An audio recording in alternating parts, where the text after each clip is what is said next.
दोस्तों नमस्कार। स्वागत है आपका मेरा यूट्यूब चैनल लर्निंग जीएस वाला में। जय हिंद, जय भारत।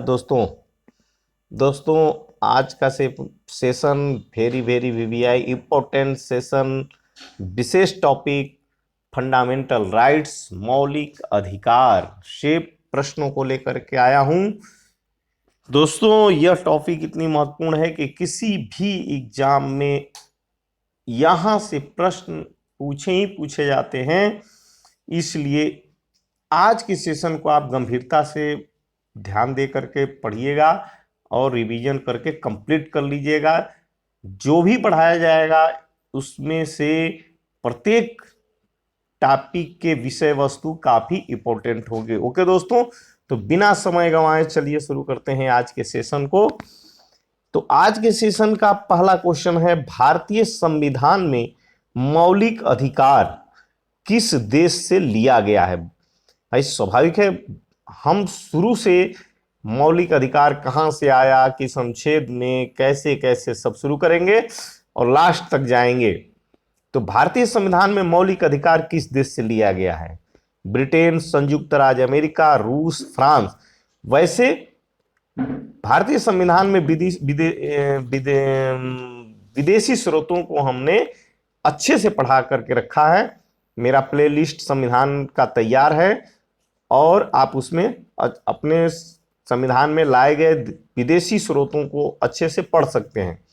यहां हमारे क्वेश्चन में पुनः आया है, भारतीय संविधान में मौलिक अधिकार किस देश से लिया गया है? तो यह लिया गया है संयुक्त राज्य अमेरिका। संयुक्त राज्य अमेरिका। ऑप्शन संख्या 2 सही हो जाएगा।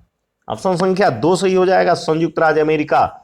ओके दोस्तों, मूल कर्तव्य को कहां से लाया गया है? तो मूल कर्तव्य को रूस से लाया गया है। ये आगे बताएंगे हम। ब्रिटेन से संसद से संबंधित बहुत सारी फंक्शनें आई हैं। तो अब हम यहां के प्रश्न का आंसर का बात करें तो भारतीय संविधान में मौलिक अधिकार जो है संयुक्त राज्य अमेरिका से आया है। चलिए अब अगले क्वेश्चन पे चलते हैं। भारत का अधिकार पत्र मैग्ना कार्टा कहा जाता है। भारत का अधिकार पत्र मैग्ना कार्टा कहा जाता है। संविधान के भाग 3, संविधान के भाग 3, संविधान के भाग 3 है क्या? तो संविधान का भाग 3 ही मौलिक अधिकार है। मौलिक अधिकार है, संविधान का भाग 3 ही मौलिक अधिकार है।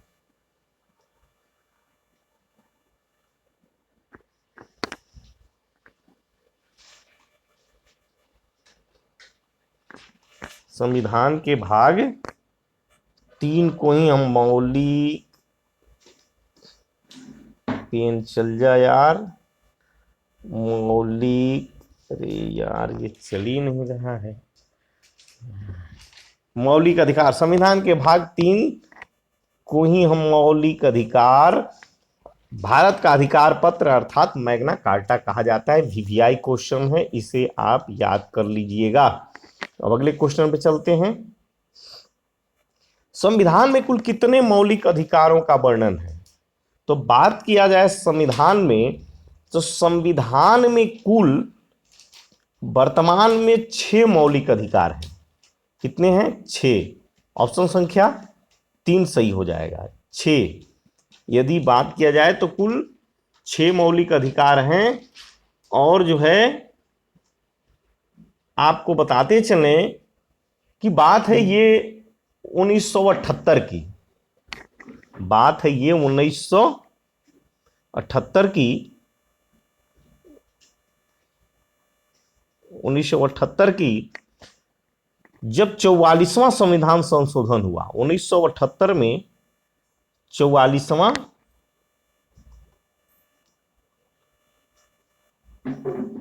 संविधान संशोधन हुआ। 44वां संविधान संशोधन हुआ और 44वें संविधान संशोधन के तहत, 44वें संविधान संशोधन के तहत मौलिक अधिकारों की जो संख्या शुरू में, मौलिक अधिकारों की संख्या शुरू में 7 थी। कितनी थी? 7 थी।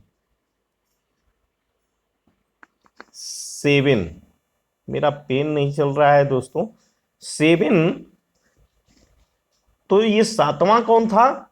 तो ये था संपत्ति का अधिकार। संपत्ति का अधिकार जो था, ये 44वें संविधान संशोधन 1978 में इसे हटा दिया गया। ये पूछता भी है कि संपत्ति के अधिकार को मौलिक अधिकार से हटा करके कहां रख दिया गया है? तो भारतीय संविधान के अनुच्छेद 300A में। कहां?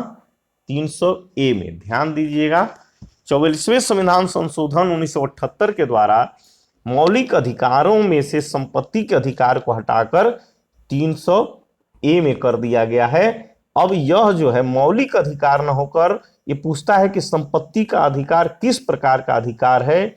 तो यह एक कानूनी अधिकार है। कानूनी अधिकार है। कानूनी अधिकार है। ओके दोस्तों, तो ये ध्यान रखना है कि संविधान में कुल अब 6 मौलिक अधिकार हैं। पहले संविधान में 7 मौलिक अधिकार थे, जो 44वें संविधान संशोधन 1978 के द्वारा हटा करके अब ये संविधान में 300A में कर दिया गया है। और ये पूछता है कि संपत्ति का किस प्रकार का अधिकार है, तो मौलिक अधिकार भी देता है, कानूनी अधिकार, तो उसमें कानूनी अधिकार के रूप में अब यह हो गया है।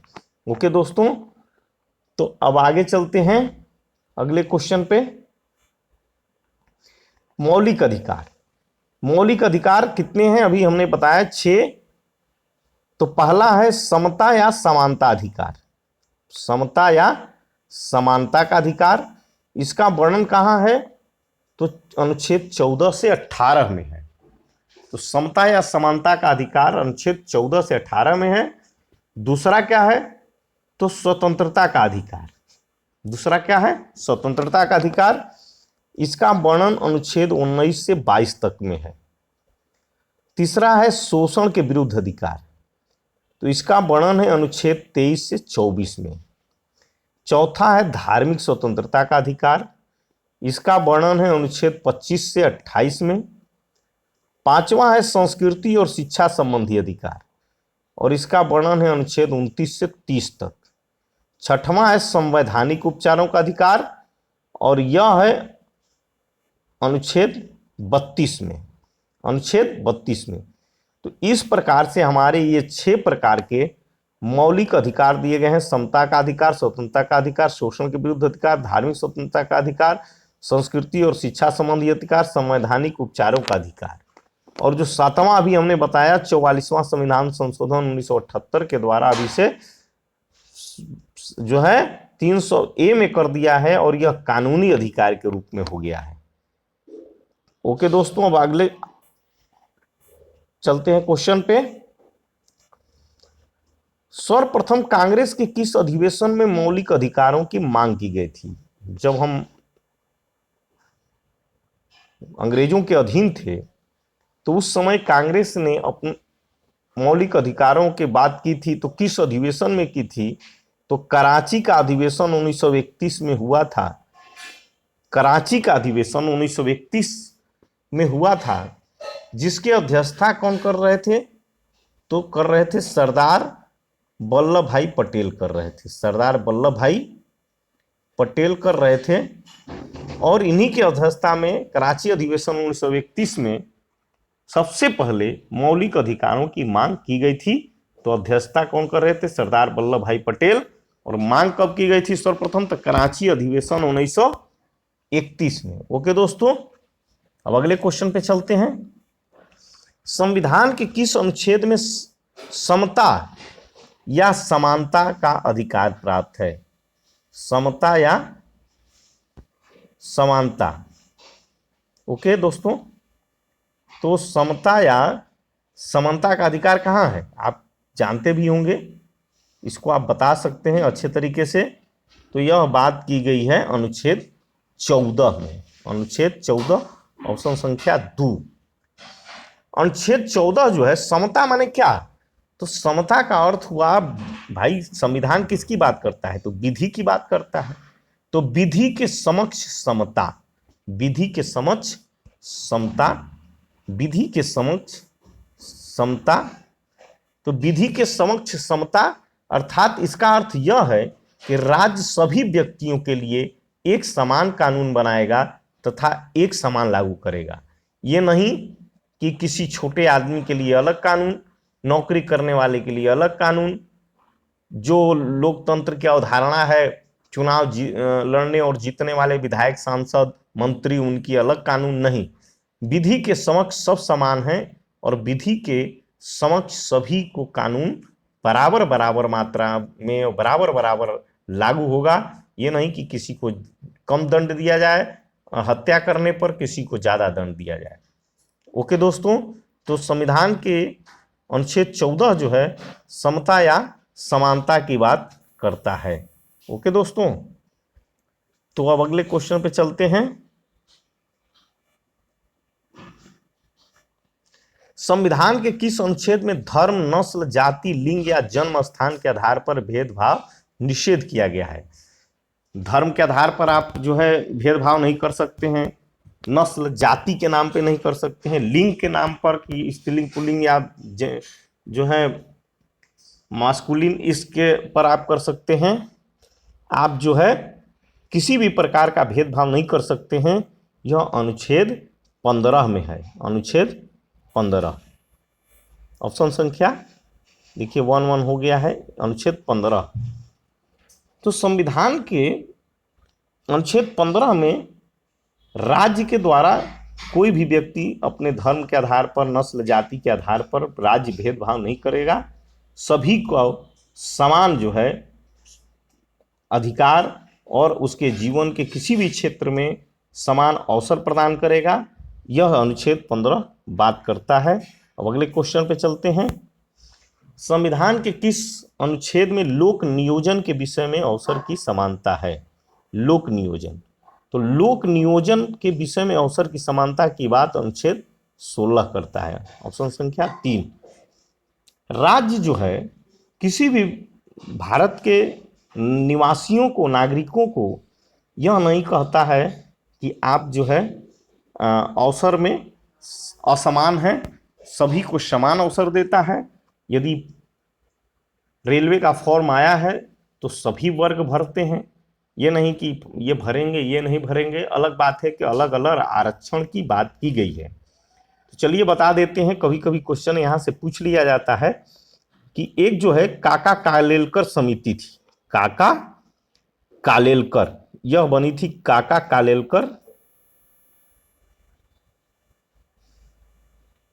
काका कालेलकर समिति।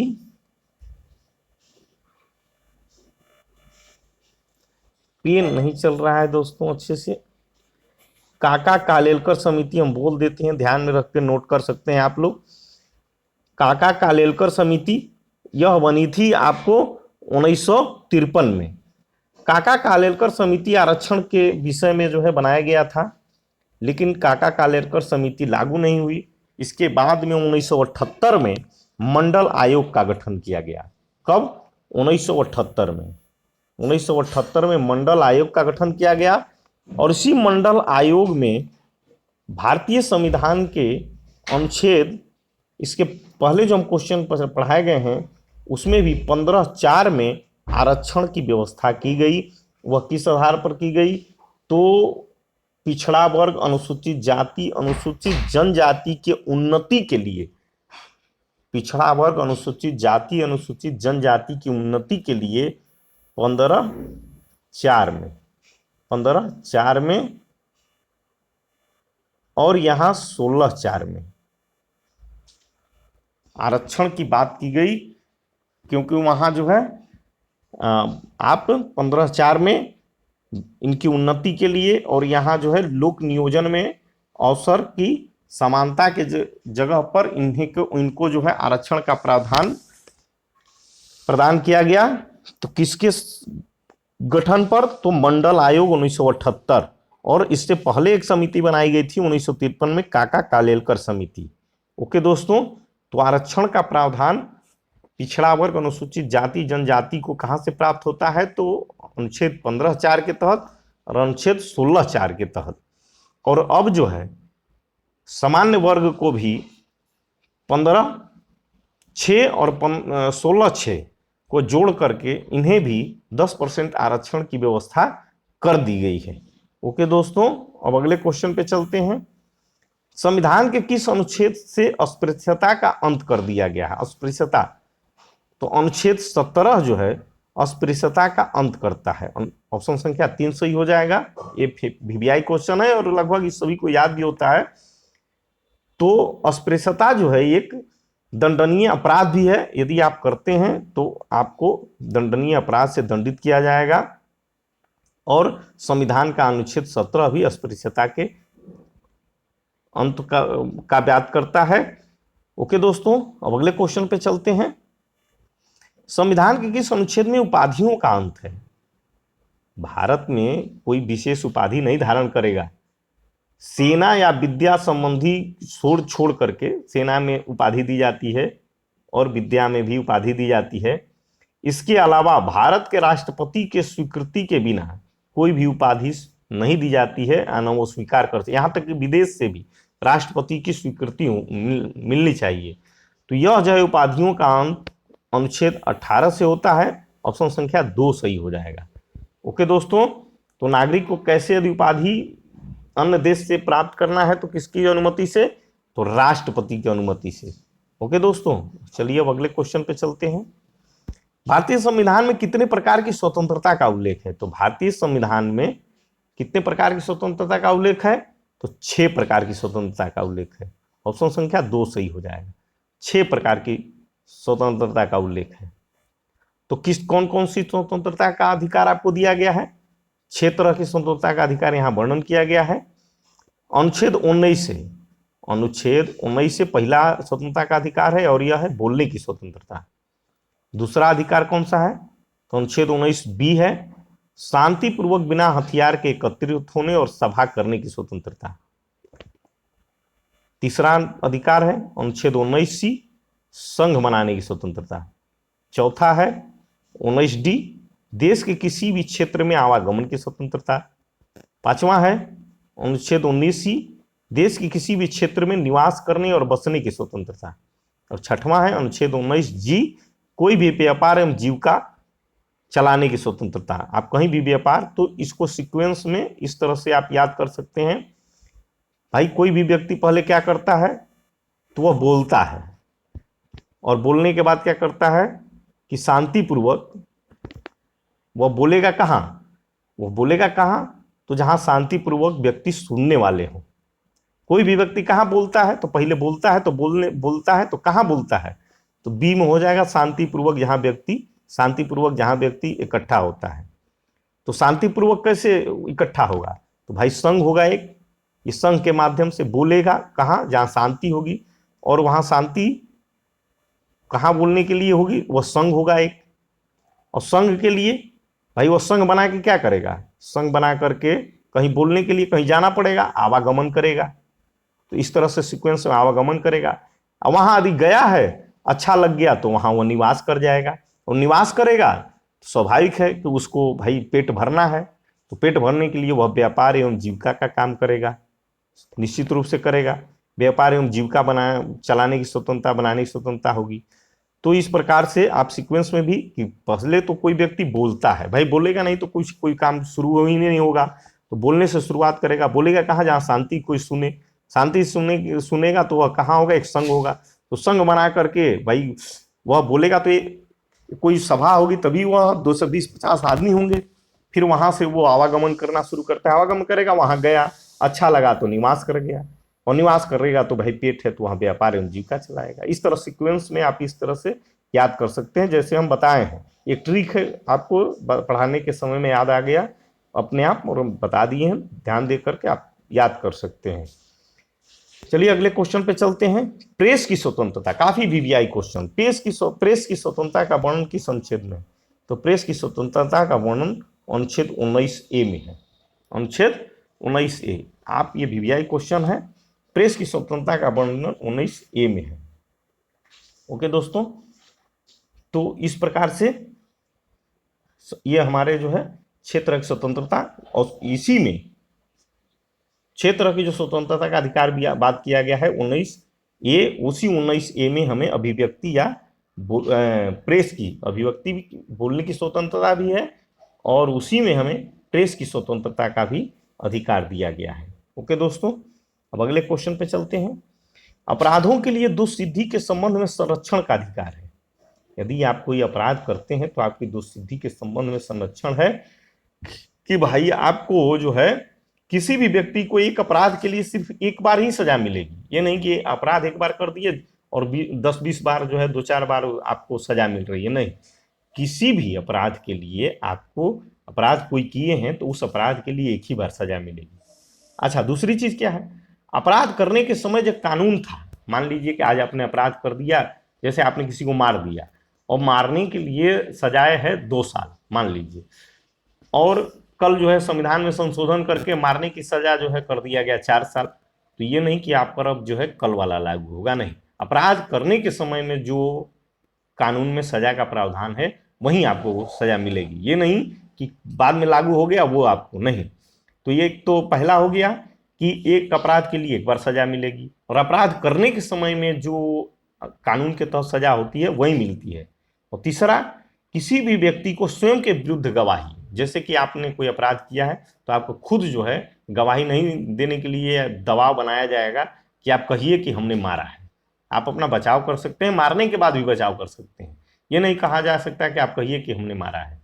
ओके दोस्तों, इसीलिए आप देखे होंगे कोर्ट में, आप पेपर में पढ़ते होंगे कि वो सब कोई सब जानता है कि वो मारा है, वो कहता है कि नहीं हमने नहीं मारा है, हम उपस्थित ही नहीं थे, दुनिया जान करके बचना चाहता है।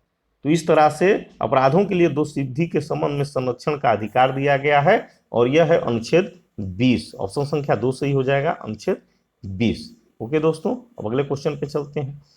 प्राण एवं दैहिक स्वतंत्रता का संरक्षण का अधिकार है। प्राण एवं दैहिक स्वतंत्रता का संरक्षण का अधिकार अनुच्छेद 21 में दिया गया है। अनुच्छेद 21 ऑप्शन संख्या 2 सही हो जाएगा। किसी भी व्यक्ति को जो भी लॉ है, कानून है, उसके अतिरिक्त जीवन और व्यक्तिगत स्वतंत्रता के अधिकार से वंचित नहीं किया जाएगा। जैसे कोई व्यक्ति किसी की हत्या नहीं कर सकता है, मार नहीं सकता है, उसकी प्राण और दैहिक माने शरीर और प्राण माने उसकी जीवन, तो इसके संरक्षण का अधिकार अनुच्छेद 21 देता है। लेकिन हाँ, यदि आप कोई अपराध करते हैं, ऐसा घोर अपराध कर देते हैं, तो आपको कानून या सरकार, कानून जो है आपको फांसी की सजा दे देती है, माने कि आपके प्राण को ले लेती है, जीवन को समाप्त कर देती है। तो इस अवस्था में, और ये नहीं है कि आपके प्राण और दैहिक स्वतंत्रता के अधिकार से कोई वंचित कर दे, आपको मार डाले, नहीं, वो आप गलत हो जाएगा। तो इसके संरक्षण का अधिकार अनुच्छेद 21 देता है। ओके दोस्तों, अब आगे चलते हैं। कुछ दशाओं में गिरफ्तारी और निरोध से संरक्षण का अधिकार प्राप्त है। तो कुछ दशाओं में गिरफ्तारी और निरोध से संरक्षण का जो प्रावधान दिया गया है वह जो अनुच्छेद 22 ऑप्शन संख्या 3 में दिया गया है। अगर कोई भी व्यक्ति, किसी भी व्यक्ति को आप मनमाने ढंग से या किसी भी प्रकार से गिरफ्तार कर लेते हैं, मान लीजिए कि पुलिस जो है किसी व्यक्ति को गिरफ्तार कर लेती है, पुलिस की बात करते हैं, गिरफ्तार कर लेती है, तो वह गिरफ्तार करके थाने में ले जाएगी, तो ये नहीं कि 10-5 दिन अपने मन से रहेगी, नहीं। वह थाने में गिरफ्तारी के समय से और कोर्ट पहुंचाने के समय के बीच का 24 घंटे का अंतर होता है। वो ले गई तो 24 घंटे के अंदर उसके कोर्ट में पेश करना होता है। यदि 24 घंटे के अंदर कोर्ट में नहीं ले जाती है तो वह खुद दंड का भागी बनेगी। तो इस तरह से गिरफ्तारी और निरोध से संरक्षण की, कोई भी व्यक्ति यदि हिरासत में लिया गया है तो वह 24 घंटे के अंदर आने जाने के समय को छोड़ दिया जाए। जब गिरफ्तार किया गया है और कोर्ट में ले गया है, उस समय को छोड़ दिया गया है, 24 घंटे के अंदर उसे कोर्ट में पेश करना होता है। और जो है उसे दंडाधिकारी यानी कि मजिस्ट्रेट जो न्यायालय में बैठते हैं उसके सामने पेश किया जाता है, और उसे जिसे गिरफ्तार किया गया है उसे अपने पसंद के वकील से मिलने की स्वतंत्रता होती है। यही है गिरफ्तारी और निरोध से संरक्षण का अधिकार, और यह अनुच्छेद 22 में दिया गया है। दोस्तों, यह काफ़ी इंपॉर्टेंट सेक्शन है। मौलिक अधिकार हम पढ़ते लिखते हैं, लेकिन यदि हमको बहुत अच्छे से जानकारी नहीं होती अपने मौलिक अधिकारों के बारे में तो हमारा शोषण होता है और हम कुछ नहीं कर पाते हैं। हम जो है पुलिस के सामने या किसी कोई किसी के सामने बिल्कुल लगता है कि हमें कुछ जानकारी ही नहीं है और वह जैसा करता है हम सुनते हैं। लेकिन यदि आप मौलिक अधिकारों के बारे में जानते हैं तो आप बेहतरीन कर सकते हैं, आप अपने को बचा सकते हैं यदि आप अपराध नहीं किए हैं तो। ओके दोस्तों, अब अगले क्वेश्चन पे चलते हैं। राज्य 6 से 14 वर्ष की आयु के समस्त बच्चों के निःशुल्क तथा अनिवार्य है, ये अनिवार्य है, इसे अनिवार्य समझिए आप, अनिवार्य शिक्षा उपलब्ध करेगा 6 से 14। यह कहाँ वर्णन है? तो अनुच्छेद 21 क में। अनुच्छेद 21 का राज्य जो है, माने कोई भी स्टेट, उत्तर प्रदेश, बिहार, झारखंड, मध्य प्रदेश, कोई भी राज्य या केंद्र सरकार 6 से 14 वर्ष की आयु के समस्त बच्चों को निःशुल्क एवं अनिवार्य शिक्षा उपलब्ध कराएगा। यह जो है जोड़ा गया था, 86वां संशोधन हुआ 2002 में। 2002 में 86वां संशोधन हुआ और 86वां संशोधन 2002 के तहत राज्य मूल अधिकार में, इससे पहले मूल अधिकार में नहीं था, 2002 से पहले इसे मूल अधिकार में दिया गया कि कोई भी राज्य, केंद्र सरकार या राज्य सरकार 6 से 14 वर्ष की आयु के सभी बच्चों को निःशुल्क एवं अनिवार्य शिक्षा उपलब्ध कराएगा। ये VVI क्वेश्चन है और यह कहाँ जोड़ा गया मूल अधिकार में? तो अनुच्छेद 21 कम। ओके दोस्तों, अगले क्वेश्चन पे चलते हैं। राष्ट्रीय आपात के समय कौन से मौलिक अधिकार को स्थगित किया जाता है? जब राष्ट्रीय आपात लग जाता है, राष्ट्रीय आपात कब लगता है? अनुच्छेद 352 के तहत लगता है। अनुच्छेद 352 के तहत राष्ट्रीय आपात लगती है।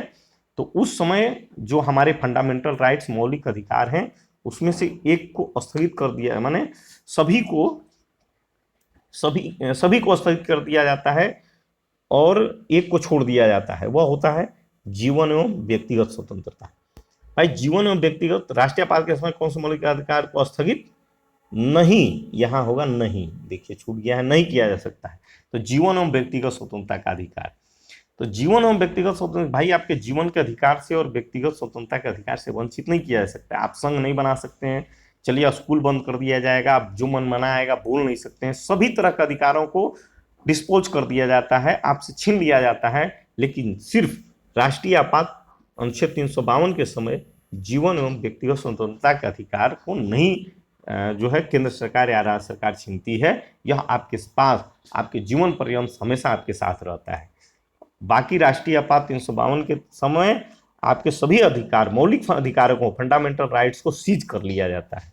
ओके दोस्तों, अब अगले क्वेश्चन पे चलते हैं। बालकों को नियोजन की स्वतंत्रता से प्रतिषेध किया गया है। जो बालक होते हैं 6 से 14 वर्ष वाले या इनसे नीचे वाले, तो बालकों को नियोजन के अवसर की स्वतंत्रता से, बालकों के नियोजन की स्वतंत्रता से प्रतिषेध किया जाता है। यह कब किया जाता है? तो यह किया जाता है अनुच्छेद 24 के तहत। अनुच्छेद 24 ऑप्शन संख्या 2, इसमें आप जो है कहा गया है कि 14 वर्ष से किसी भी बालक को, कोई कारखाना हो, होटल हो, मिठाई की दुकान हो, कोई भी काम हो, घरेलू जो गांव में काम कराते हैं, वो कोई भी व्यक्ति जो है बालकों को नियोजन की स्वतंत्रता से प्रतिषेध, माने वह नहीं रख सकते, प्रतिषेध कर दिया गया है ये अनुच्छेद 24 के तहत। ओके दोस्तों, अनुच्छेद 24 के तहत प्रतिषेध है। यदि कोई व्यक्ति 14 वर्ष से कम आयु के बच्चे को होटल पे रखता है, कोई भी काम करवाता है, मिठाई की दुकान पर रखता है, समोसे की दुकान पर रखता है, कहीं भी कोई काम करवाता है, वह जेल जा सकता है। ओके दोस्तों, अब अगले क्वेश्चन पे चलते हैं। धार्मिक कार्यों की प्रबंध की स्वतंत्रता दी गई है। धार्मिक कार्यों की प्रबंध की स्वतंत्रता दी गई है, यह अनुच्छेद 26 के तहत दी गई है। अनुच्छेद 26 के तहत ऑप्शन संख्या 2 सही हो जाएगा। कोई भी व्यक्ति धर्म के लिए संस्थाओं की स्थापना व पोषण करने, विधि सम्मत संपत्ति से अर्जन, स्वामित्व, प्रशासन, ये सभी भाई वह जो है धार्मिक कार्यों के प्रबंध की स्वतंत्रता अनुच्छेद 26 देती है। और इसका अर्थ यह हुआ कि कोई भी व्यक्ति अपने संस्था का, धर्म का संस्था का, जैसे कोई भी मंदिर बना सकता है, उसके प्रशासन के बारे में कुछ भी कर सकता है कि विधि जो है मंदिर का इस समय पूजा होगा, ये होगा, उससे संपत्ति उसमें अर्जन कर सकता है, उसका मंदिर का एक ट्रस्टी जो होगा वह स्वामित्व रख सकता है, सभी एडमिनिस्ट्रेशन पावर उसको होगा। यह अनुच्छेद 26 के तहत प्राप्त है। ये भी बहुत अच्छा क्वेश्चन है, ध्यान रखिएगा। शिक्षण संस्थाओं को स्थापना और प्रशासन करने का अल्पसंख्यक, ये अल्पसंख्यक है, अल्पसंख्यक का अधिकार, वर्गों का अधिकार है। अल्पसंख्यक वर्ग अल्पसंख्यक वर्ग आप सुनते होंगे बार बार, अल्पसंख्यक वर्ग अल्पसंख्यक वर्ग। तो मुस्लिम मुस्लिम मुस्लिम लोगों को अल्पसंख्यक नहीं, अल्पसंख्यक कोई भी हो सकता है। जैसे वहां की जनसंख्या, वहां की जनसंख्या में जब सबसे एक परसेंटेज होती है, उस परसेंटेज से नीचे जब उसकी जनसंख्या होती है तो उसे अल्पसंख्यक माने जाते हैं। जैसे कहीं पे हिंदू ही भी कम है तो वहाँ वो अल्पसंख्यक माने जाएंगे। जैसे मान लीजिए पाकिस्तान में हिंदू कम है तो वहाँ अल्पसंख्यक माने जाते हैं, यहाँ मुस्लिम कम है इसलिए यहाँ अल्पसंख्यक माने जाते हैं, यहाँ जैन कम है इसलिए वो भी अल्पसंख्यक में ही माने जाते हैं, यहाँ ईसाई कम है वो भी अल्पसंख्यक माने जाते हैं। तो अल्पसंख्यक किस प्रकार से बनाए जाते हैं, तो कोई भी शिक्षा संस्थानों का वो अल्पसंख्यक वर्गों का अधिकार है, वो शिक्षा संस्था की स्थापना करेंगे और प्रशासन उस पर करेंगे। तो ये जो है अनुच्छेद 30 के तहत उनको, अनुच्छेद 30 के तहत उनको जो है मिला हुआ है अधिकार। अनुच्छेद 30 के तहत ये अधिकार प्राप्त है कि वो अपना जो है शिक्षा संस्था की स्थापना और प्रशासन कर सकते हैं अनुच्छेद 30 के तहत। ओके दोस्तों, कोई भी अल्पसंख्यक अपनी पसंद की शैक्षणिक संस्था खोल सकता है और उसकी अपनी एडमिनिस्ट्रेशन अपना खुद का देख रेख में उस संस्था का संचालन कर सकता है। ओके दोस्तों, थैंक्स फॉर वाचिंग दोस्तों। कल जो है आपको एक विशेष टॉपिक लास्ट संवैधानिक उपचारों का अधिकार, ये थोड़ी सी काफ़ी इंपॉर्टेंट टॉपिक है क्योंकि यह जो है इसमें कई प्रकार के जो है हम अपने अधिकार किस प्रकार से नहीं सुने होंगे कि जो है हम सुप्रीम कोर्ट में और हाई कोर्ट में फ्री में केस कर देते हैं और वह डिसीजन आता है। तो ये संवैधानिक उपचारों का अधिकार थोड़ा विस्तृत आपको पढ़ाएंगे क्योंकि यह व्यक्तिगत जीवन में और एग्जाम में भी खूब पूछता है, इसलिए अच्छे से आज यही टॉपिक को समाप्त करते हैं। ओके दोस्तों, धन्यवाद। आज का सेशन काफ़ी महत्वपूर्ण है, इसे अच्छे से समझ लीजिएगा, बार बार पढ़ के रिविजन कर लीजिएगा ताकि आपके एग्जाम में जो यहाँ से क्वेश्चन बनते ही बनते हैं छूट ना पाए। ओके दोस्तों, थैंक यू।